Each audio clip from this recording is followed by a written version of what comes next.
Alex Dunn, who is one of the founders of Skyscope, and we're going to have Alex talk a little bit about his business and what prompted him to start it. And then we also have Krissy Truesdale, which was recently selected as a startup Worcester designee company, and the company being Solar for Our Superheroes. We want to have you talk a little bit about that.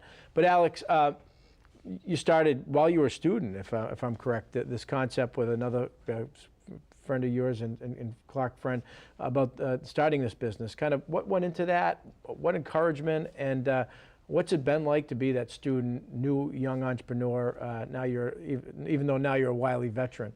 Yeah, definitely. We did start the business, around our kitchen table during our graduate year at Clark University, and really decided that, if we were going to make this happen, we would pretty much have to do it in Worcester. We had a lot of connections here already. We knew we couldn't afford much more than a bathroom probably in Boston or another big city. And we knew we were in striking distance of all the major cities that had a lot of the companies we wanted to work with. So yeah, we just kind of went for it. We had a good connection to find an office for really, low rent, but a beautiful place to work. And it just started to kind of snowball from there. Yeah, and how many years now? It's been about 4 years now, and we actually were acquired by a large PR firm on April 1st of this year. Right, and that was a big news. I mean, you saw a company that you and your team built, notoriety, success, and then that's what every entrepreneur contemplates, the idea of somebody maybe coming in and buying that. But the good news for you is not only did you get purchased, but you also have continue to function as Skyscope with you and your team still going to help and make a lot of those decisions. Exactly. We get to pretty much operate autonomously through the end of the year at least, and keep our Worcester office and keep everyone there working and making great videos. Good stuff. Krissy, what prompted you as a student to kind of go into creating your own business? How do you juggle that with being a student? You get quite a pursuit in your bachelor's in global environmental studies and minors in innovation, entrepreneurship, management, and East Asian studies. So that's quite a schedule. Yeah, it's definitely keeps me busy, but I've always been that way. I kind of had an idea for the organization back in high school where I was flying home from a family vacation and I looked out the window and I just noticed how for miles there were houses. And I got to thinking inside those houses, like there are a lot of people using energy. There's energy coming from fossil fuel sources. That must have a huge impact on climate change. And I got to thinking, well, why aren't there more solar panels around? So I looked into it and I found out that Massachusetts is the best state in the country to do solar financially. The incentives that are offered to Exactly. homeowners or businesses is some of the most robust. Exactly. Between the incentives, the net metering laws, the climate is even surprisingly good. It's not Arizona, but it's still a lot better than Germany, which is doing a lot more than us at the moment. Right. So I got to wondering, why aren't people doing this? And then at the same time, my family has a background. My grandfather was a Peabody firefighter, and in order to support his family, he had to work 2 additional full-time jobs. Right. And I got to thinking there are a lot of people in our communities who devote their lives to service, whether they're veterans, teachers, firefighters, nurses, and they don't necessarily expect a lot in return. So I got to thinking, how can we thank our community heroes while also creating examples of renewable energy, helping them save money, thanking them, bringing them together. So I really got the ideas turning in high school. I got the 501c3, I started forming partnerships, the Boston Solar Company, putting those big pieces together. But it really wasn't until I came to Clark that I found the help and the support and the opportunities to really take it off. So this coming August, we're actually installing our first project in Marblehead, Mass. Yeah. We're thanking a nurse and a firefighter, Tom and Laura Rice, and their 2 little kids, Charlie and Penny. And the system is going to cost us about $10,000 thanks to our partnership with Boston Solar. 15 rather, we have 10,000 to go. We're doing a crowdfunding campaign to try to get the rest of it. But it's really been great coming to Worcester and coming to Clark. I've grown my team from basically being me and a board of directors, which has been great so far, but not really hands-on in the day-to-day. And now I have 11, 12 other students who are helping me full-time.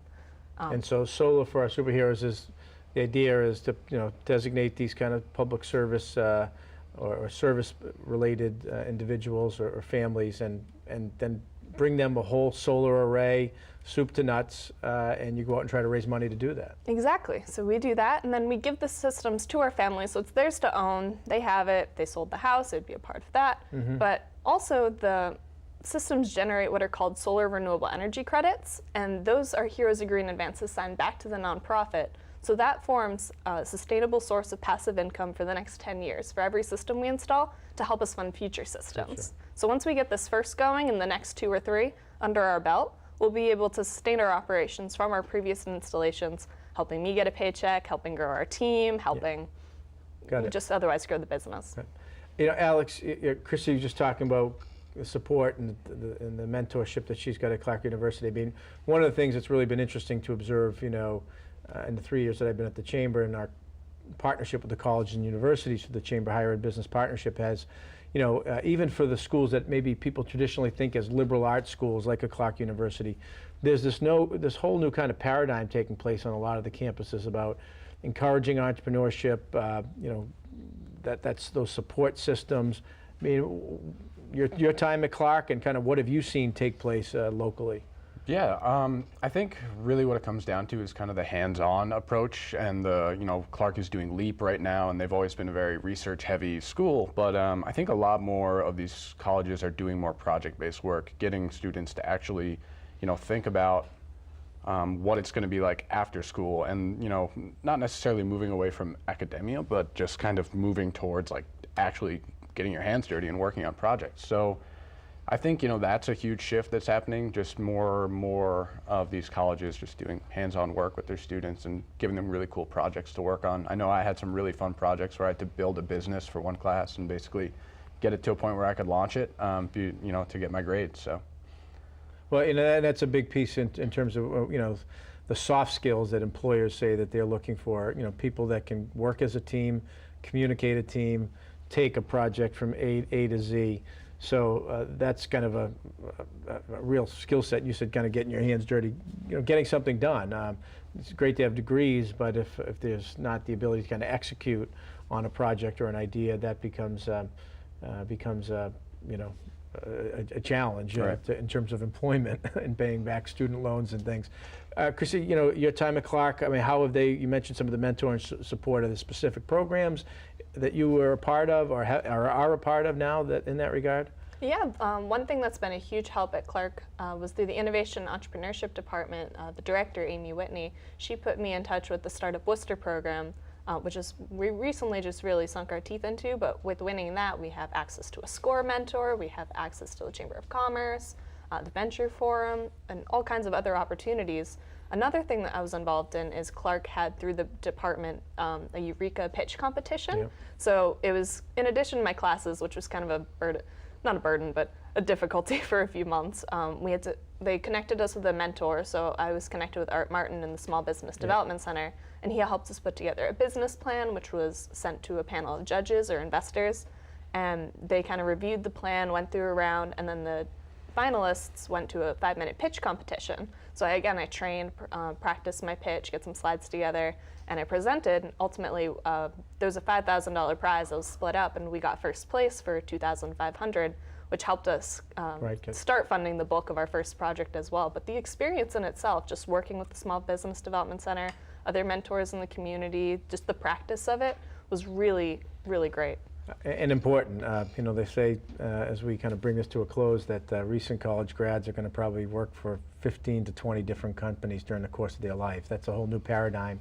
And then being equipped with the ability maybe and the skills to go out and start your own business, that's another tool in the toolbox for a grad. So good stuff coming out of Clark. Alex, congratulations on the acquisition. Krissy, best of luck going forward.